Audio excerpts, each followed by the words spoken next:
Zephyr grit his teeth, letting loose another bolt of mana towards the never-ending horde of hivers. Solidified mana met the wall of flesh, ripping through mutated muscle and tearing limbs from bodies. He carved holes through their ranks, bolt after bolt of light blue mana penetrating through multiple bodies at a time. And yet, no matter how much he or any of the other of his squadmates shot, the hivers kept running, trampling over the lifeless corpses of their fallen brothers, just to get a step closer to their position.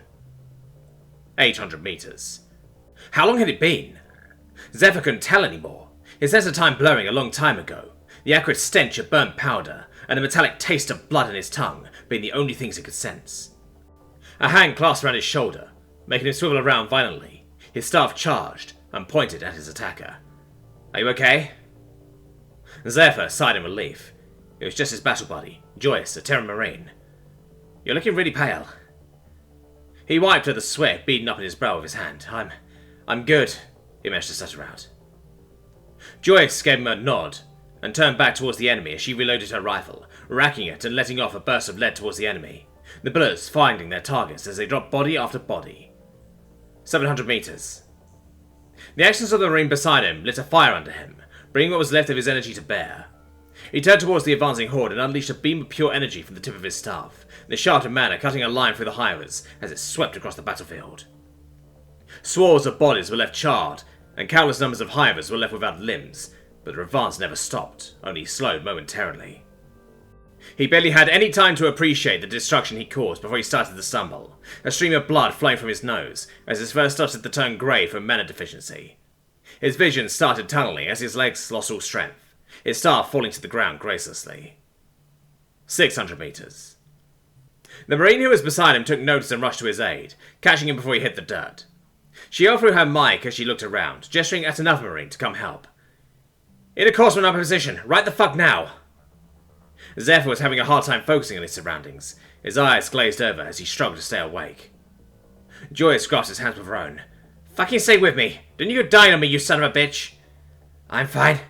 Zephyr's sentence was interrupted by a cough, as flecks of crimson splattered on the Marine's face, blood running down the corners of his lips. "Fuck!" Joyce grimaced as she saw the light in Zephyr's eyes start dimming, his grasp on her hand starting to waver. 500 meters. Another soldier finally came to the scene, a trauma kit in their hands. "Shit, he's in bad shape, give me some room."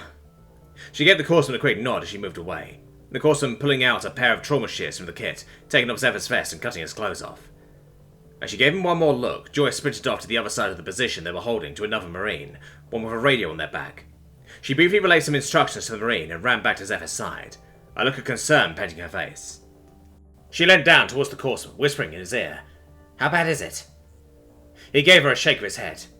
"I can't do anything for him here. We're going to need a medevac or he's not making it another day."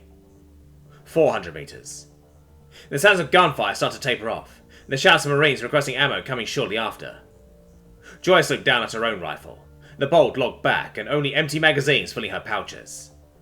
Zephyr turned his head towards her, his bleary eyes locking with hers. "Guess this is it, huh? Never thought it'd end like this, but as far as endings go, fighting till the end doesn't seem so bad." "Don't be a fucking quitter," she said with a crackly laugh, tears starting to pour at the corners of her eyes. "It ain't over till it's over, you hear?" 300 meters. The hivers approached even faster than before, now unbothered from the lack of rifle fire and staff blasts. Marines across the defensive position looked on at the approaching horde in dread, some pulling out their pistols to shoot at the enemies. "Just do me a favour, yeah?" he said to her weakly. "Shoot me before they get here. I don't want to get rid of but..." His sentence was interrupted by the roaring of jets in the distance. "Holy fuck!" Joyce dropped to her knees in relief. Her words always getting stuck in her throat. "Took those flyboys long enough?" The pair of jets soared overhead, flying over the massive hivers, dropping canisters from their wings as they flew past. The canisters split open as they separated from the plane, revealing hundreds of bombers as they fell. They landed squarely in the middle of the mass, a carpet of explosions sweeping over the horde of bodies. Clots of terrain and chunks of flesh flew in all directions, a crimson mist and a shower of viscera, staining the air like some form of macabre art piece. And yet the shattered ranks of the horde pushed forwards. 200 meters. The jets turned and came in for another run, this time diving lower towards the ground. A flash of light and a cloud of smoke erupted from the noses of the planes, showing the remnants of the hivers with high explosive projectiles. Countless numbers of hivers were separated from their limbs, some falling face first into the ground, their legs gone from the knees down. Some disappeared completely, a shell hitting them directly, turning them into chunky salsa. The last of the hivers stumbled forward, the only one left standing. It was a tattered mess, with bleeding gashes caused by fragmentation and burns littering its body. Clutching the stump of the arm it had left, it stared at the Marines ahead of it, with hatred burning in its eyes, before collapsing to the floor in a bloody heap, unmoving. 100 meters, and no further. Cheers erupted from the battle line of Marines, whoops and yells of celebration filling the air around them. Some of the Marines finally broke down, falling to their knees, crying tears of relief. Zephyr could only manage a weak laugh as he grasped Joy's hand, one more time. You crazy bastards. His voice trailed off as his eyes slowly closed, head lolling lifelessly in the hands of the corpsman holding him. Shit! Don't down us now! Got a medevac! He'll be fine. Just a little bit of R&R therapy is all he needs now. Thanks, Doc. No worries. Call me if you need anything. Will do. Zephyr slowly opened one of his eyes, the dust of sleep still crossing the corners of them. He was met with a blinding light above him, before it slowly dimmed to show the concerned face of Joyce. Both his eyes opened in shock before calming down again. I guess we didn't make it, huh? Is this what's next? Are you an angel? He said morosely. Joyce gave him a playful shove on the shoulder. Cut it out, dumbass. You know how worried I was, she said with a laugh. Yeah. So he made it out. How? Well, the flyboys turned everything in the field to mist, so he gave us enough time to get a dropship down to come evac us. Just barely, though. As soon as we were up out of Dodge, another horde of them fucking showed up.